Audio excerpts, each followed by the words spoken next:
everybody, it's Andrew Warner coming at you for TechZulu, Zulu Nation, here with Frank Addante, the founder of the Rubicon project, probably the hottest company in Southern California. Am I right? I like your thinking. Well, every time I talk to investors, they say to me, Andrew, help me find a company like Rubicon project. Can't do that. What is Rubicon project? So we do ad network optimization. The short version is we help websites make more money from their ad space and do less work. How do you do that? The way we do that is there's this great ecosystem in the online advertising space of 300 to 400 ad networks that are out there helping advertisers move more of their money online. Okay. So what we do is we provide a service to website publishers. We take any of their unsold ad space, and we have a technology platform that essentially learns their ad space and learns their inventory and is able to match on an ad-by-ad basis to the ad network that's going to essentially pay them the most money for that ad impression. Okay, and for somebody who doesn't know what an ad network is, sure. Who are some So ad networks? there's Google, there's Dakota, there's advertising.com, there's ValueClick. They all specialize in different areas. Yeah. Okay, and you'll help me if I work with you guys as a publisher. You help me and know exactly who to run at what time, right? Yeah, exactly. We do all that work. You just plug us in. It takes you about 10-15 minutes to sign up an account. It's all self-service, and there you go. We like to say that we help our websites make mad cash from the ads on their site. That's all right. So what kind of companies are making the maddest cash with Rubicon project? So any website that really understands that advertising is a priority, right? That they're placing the ads in the right places. Those who have really good audiences, right? And those who understand that by enabling ad networks as channels, by supplying them with data, demographic data about consumers on their site, those are typically the sites that are doing the best.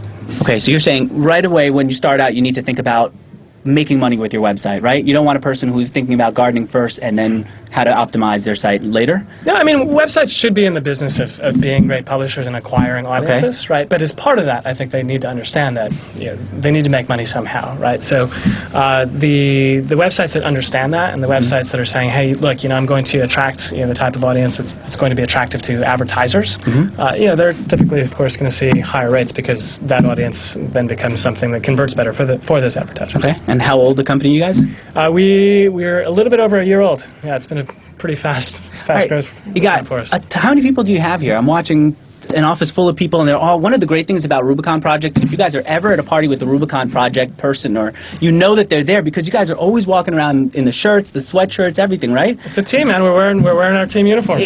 Full force. How many people do you have? We're 50 great people. 50 people in under a year.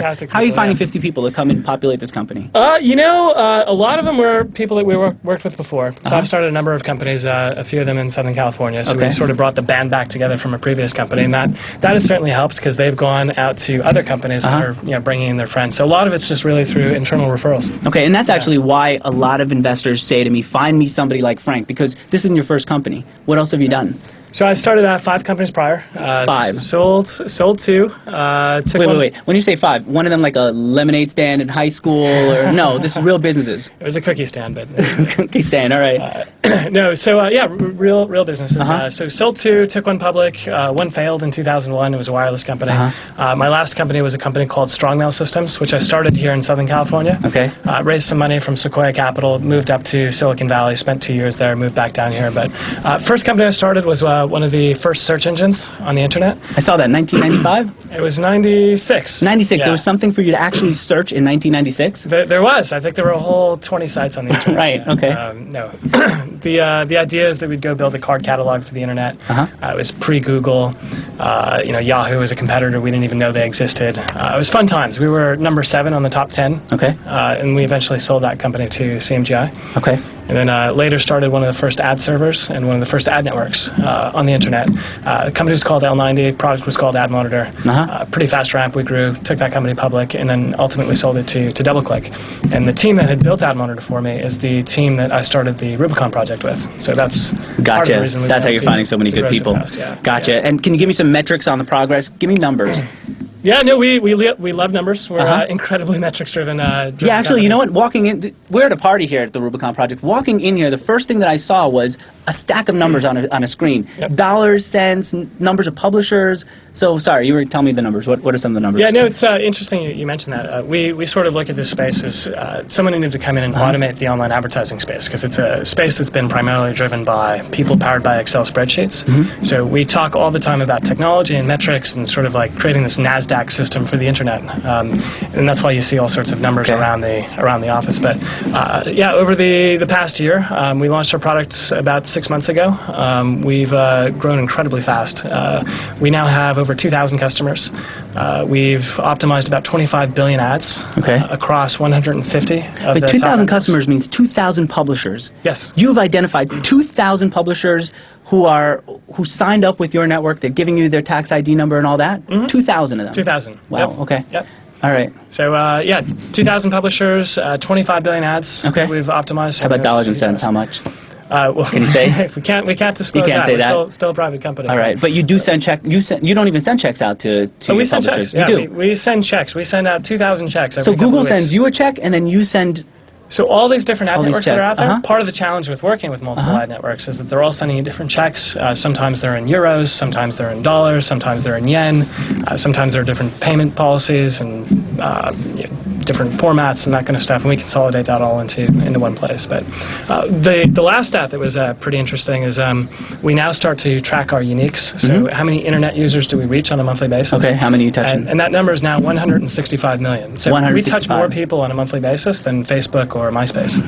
So. 6 months is how long the project's been around, right? Yeah. It's been fun. Why SoCal? Why aren't you up in Silicon Valley hanging out with all the other rich 5-time starters?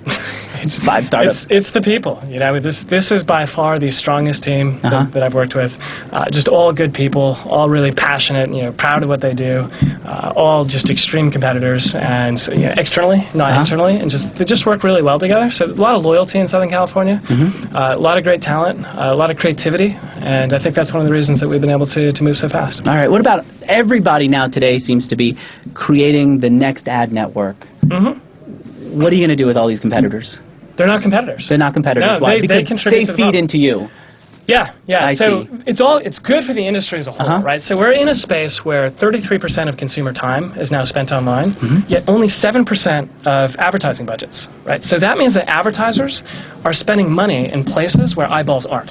Okay. Right. So that means they're spending money on billboards, and people aren't driving around looking at billboards because they're on the internet looking at websites. Yeah. Right? So there's this huge gap, and these ad networks are coming online, and they're providing new innovation, new business models that are helping these advertisers pull money from offline sources where eyeballs aren't to the internet where the eyeballs are. So it's good for the industry, but that creates a problem for publishers because now that money is being fragmented to so many different places, and that's where we come in and just simplify that for them. All right.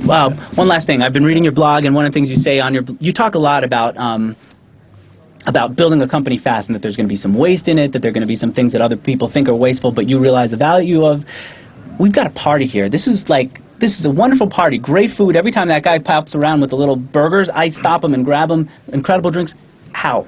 What's the business logic behind that? As a guy who's founderblog.com, as a guy who's a founder, yeah, does it make sense? How does it make sense?